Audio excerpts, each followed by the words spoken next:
Welcome back to the GCN Racing News Show. Coming up this week, I'll be looking back at a Liège-Bastogne-Liège in which everyone could have predicted what would happen in the men's race, but very few in the women's. I'll also be delving into the incredible stats of Pogačar and Van der Poel, who between them have won 8 of the last 10 monuments.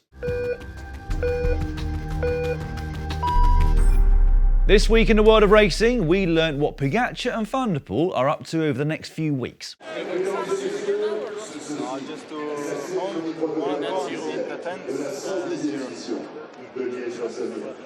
We go Spain? Holidays.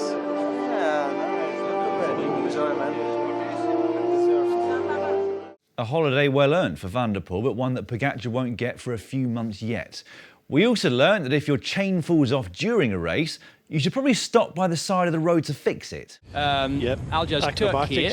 Chin off. It's off the big ring, by the look. Off on the outside. You don't often see that. Got it back on. Thankfully, no fingers were lost in that clip, but I would not recommend trying that at home. Finally, we learned that Matthias Skjelmose did my job for me in his pre-race interview yesterday.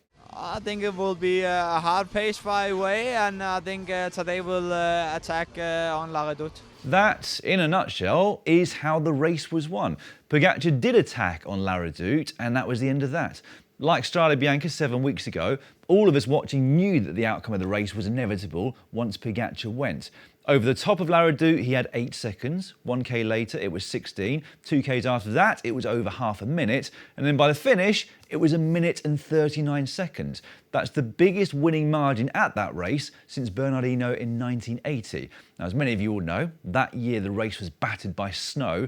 There were only 21 finishers, and Eno won by almost 10 minutes. Back to Pogačar though, and there's not a lot more you can say really, is there? Liège-Bastogne-Liège was just his 10th race day this season, and he's won 7 times. It was also his last race before the Giro d'Italia, where his odds to win are 3 to 10, or 1.3. I don't think there's ever been lower odds to win a Grand Tour.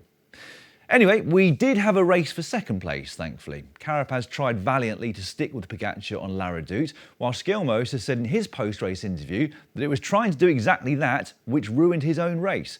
Which is strange when you look back at the footage, because Skjelmose doesn't really look like he tried to follow Pogačar at all. Healy tried multiple times to get away, as he so often does, and there was a point where it looked like he pulled a group clear that could contest second place between them. 3 Frenchmen joined the Irish champion, Romain Grégoire, who was one of the many big names who'd got caught out behind a crash earlier in the race, along with Benoît Cosnefroy and Romain Bardet. With the group behind bearing down on them on the Rochefort-Faucon climb, Bardet dug deep and was the only one of the quartet who wasn't caught by the top. He had to work really hard for it, but he managed to stay clear to take second place on the day, a result that clearly meant as much to him as a win, which you can completely understand. That's his best ever result in a monument. In the end, it was quite a big group that contested the sprint for third place. Mathieu van der Poel had been yo-yoing off the back of the first group for much of the final 100k's. He too had been caught out behind the big crash that held up so many riders. The chase back on was far harder than he'd have predicted when that incident happened, and that was because Israel Premier Tech lit it up straight after the crash. To be fair to them, if you go back and look at the footage, they were already riding on the front before the crash. They just upped the pace afterwards by about 20 kilometres per hour. Anyway, Van der Poel never seemed to panic. Whilst Pidcock and Van Sevenen tried to jump across to the lead group on the Côte de Stockholm, Van der Poel just sat in the group. Now, you can never tell if he's just being really patient and canny in a situation like that, or if he just hasn't got the legs. Either way, he certainly burnt fewer matches than a lot of the others, and they ended up getting back to the front group at around the same time, courtesy of Bahrain Victorious' chase. The same happened again later in the race, so Van der Poel was some way back on La Redoute and the later climbs, but he kept managing to claw his way back to the group. Long story short, he'd made it into the group who contested the sprint for third step of the podium and won that ahead of Maxim van Gilt. More on him later on. So, Van der Poel heads into his holiday in Dubai with Flanders and Roubaix in his back pocket, a podium finish at Liège-Bastogne-Liège and a teammates win at Milano-San Remo. Not a bad haul really. Now, I was also looking back at the last couple of years, and between them, as I mentioned in the intro, Pogačar and Van der Poel have now won 8 of the last 10 monuments. The only ones that they didn't win were this year's San Remo, in which Van der Poel scuppered Pogačar's chances by working for his teammate Philipsen, and Liège-Bastogne-Liège last year, in which Pogačar crashed, broke his wrist and therefore didn't finish. They have both now won 6 monuments each, which is 4 more than any other currently active pro rider.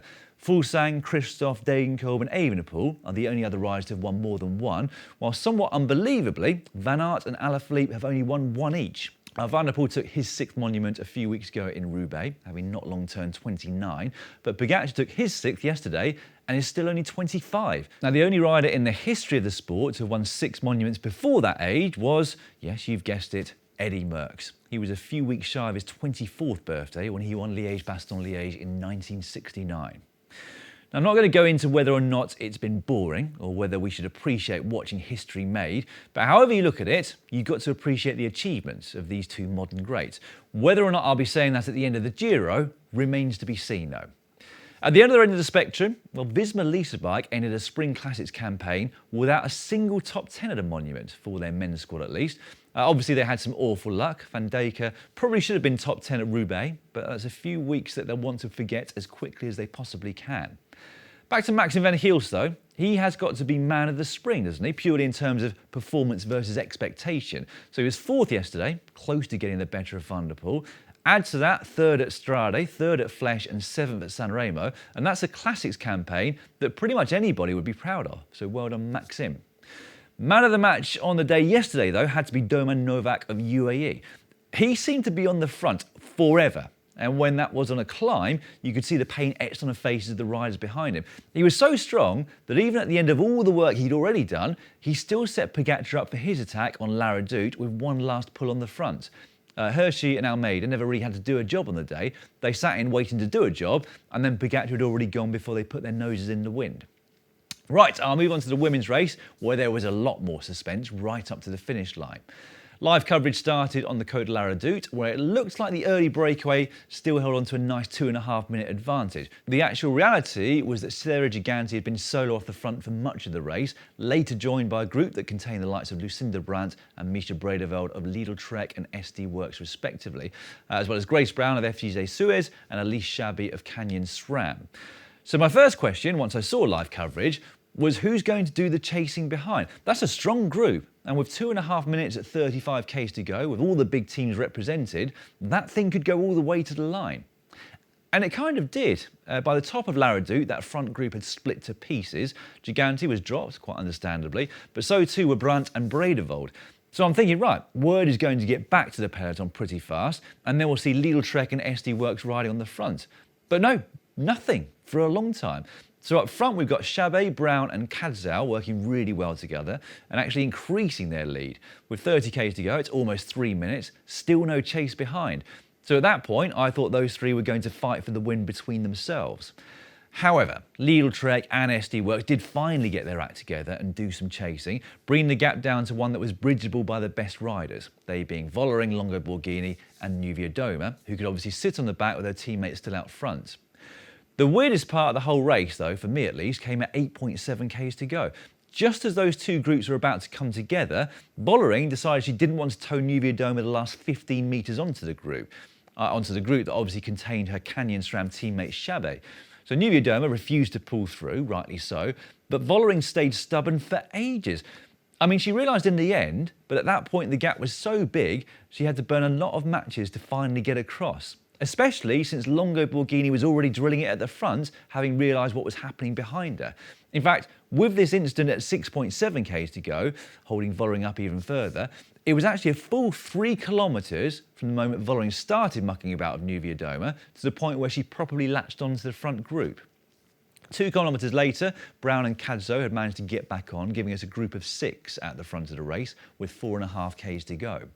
Canyon SRAM had the numbers, but also knew that neither of them were going to win if it came down to a sprint. So they both gave it a few nudges. But it was this one at the Flamme Rouge with 1k to go that looked like it was going to stick. The undoing for Kasia Nuvia Doma was that Kadzau tried to go with her, never quite made the junction, but also never gave up, despite the rest of the group being sat on her wheel. Still, an incredibly strong ride for the 22-year-old New Zealander, so hats off to her. The other interesting thing in the finale was that When Longo Borghini finally closed the gap to Niewiadoma, nobody was glued to her wheel. So she actually had a head start over the others when she started her sprint. Yes, she'd already made an effort to get across to Niewiadoma, but you'd have thought that somebody would have been on her wheel. It didn't affect the end result. Brown got into the slipstream briefly and then had enough power left in the tank to come around Longo Borghini for the win. And so well deserved it was too. After 2 second places at this race in the past, she's now stood on the top step. That was almost undoubtedly the biggest win of her career so far. Longo Borghini would have to settle for second, with Vollering third, the Canyon SRAM duo in fourth and fifth, and Kadzau in sixth. Right, I shall move on to La Flèche Wallonne now, which is probably the coldest race that I've witnessed in a long, long time. Shortly after live coverage of the men's race had started, and at the same time that the women's race was setting off, the heavens opened and dropped a combination of sleet and snow over the riders. In the men's, that came at a point where it was all kicking off, and it left the riders with the unenviable decision to make as to whether to drop back for clothes and risk never seeing the front of the race again, or braving the cold and staying at the front. In many respects, it was a lose-lose situation. Even if you didn't watch the race, I know a lot of you will have seen the video clips of just how cold the riders got that day. So in the men's, Søren Kragh Andersen found himself off the front solo for much of the finale, and for a long time, it was looking pretty good for him. However, a strong chase from Uno X, who managed to finish with all 7 riders on the day, saw the gap plummet. And so we had our usual slog up the Mur de Huy to decide the winner, albeit at a much slower pace than normal. Steve Williams went at a pace that nobody was able to follow though. He went with around 400 metres to go, and the overhead shot shows just how much faster he was travelling when he went. Vauquelin got close, but not close enough. Williams became the first British male rider ever to win that race.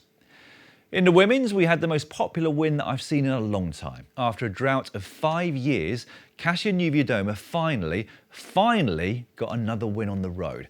So well deserved too. Vollering looked like she was going to repeat from last year, but she's just a couple of % off at the moment, isn't she? She would have to settle for second, with Longo Borghini in third. At the Tour of the Alps, there was an equally cold, wet stage on day 3.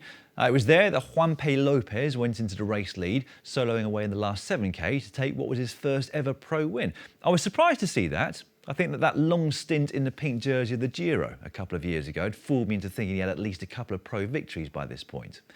He would still be tested multiple times over the final 2 stages though, and what was really interesting was seeing how Juanpe dealt with it. Not just with his legs, he was rallying people to work with him, he was gesticulating, chatting to everyone, and even making friends by getting people's bottles for them. At the end of the day though, you still got to have the legs to finish it off, and he did. Whatever they threw at him, he was able to deal with, and so his second pro win came 2 days later when he sealed the overall victory at the race. Tobias Foss had worn the first leader's jersey after winning stage 1. That marked his only road race victory outside of the Norwegian Road Race Championships. Alessandro De Marchi did his Giro d'Italia selection hopes no harm at all by winning from the breakaway on stage 2, while Simon Carr went on an impressive 45k solo escapade to win stage 4. That particular stage has seen a nasty crash of Ben O'Connor and Chris Harper, but thankfully neither were as seriously injured as was first feared. Aurélien Paré-Pant's victory on the final day was the 10th win of the season for Decathlon AG2R, which means they've already surpassed their grand total from 2023. Just before I move on to other news, the Tour of Turkey kicked off yesterday with a win from Fabio Jakobsen in a sprint. His first win, in fact, for Team DSM Firmenich post-NL. That race continues through to Sunday, whilst Antonio Morgado took his first pro victory at the Giro della Romagna yesterday. The first of many, you would have thought. Some other news now. Joe Blackmore has signed a 2-year deal with Israel Premier Tech, which is going to start in 2025. Not a surprise to see him given the promotion from the feeder team, but I did think they'd start it from right here, right now, given the results he'd already had this season. According to Het Nieuwsblad, Remco Evenepoel is back training indoors again. His schedule remains unchanged for the moment, so an altitude camp will be followed by the Dauphiné or the Tour de Suisse, and then it's on to the Tour de France in July. There was some really sad news for 22-year-old Anna Shackley last week. She's been forced to stop her pro career with immediate effect. So she was diagnosed with cardiac arrhythmia in January after she underwent a heart screening where several irregularities were found. Further tests confirmed the irregularity, so the only sensible option was to stop with immediate effect. And that must be so tough for her. Everything she's worked towards has just been taken away, but knowing that it could all be taken away in a much more catastrophic way if she continued on as a pro rider. We feel for you, Anna, and wish you all the best in the next part of life. Right, that is all for this week. I'll be back on Monday to review the tours of Romandy and Turkey and the first day of the Women's Vuelta, the first Grand Tour of the season. See you then.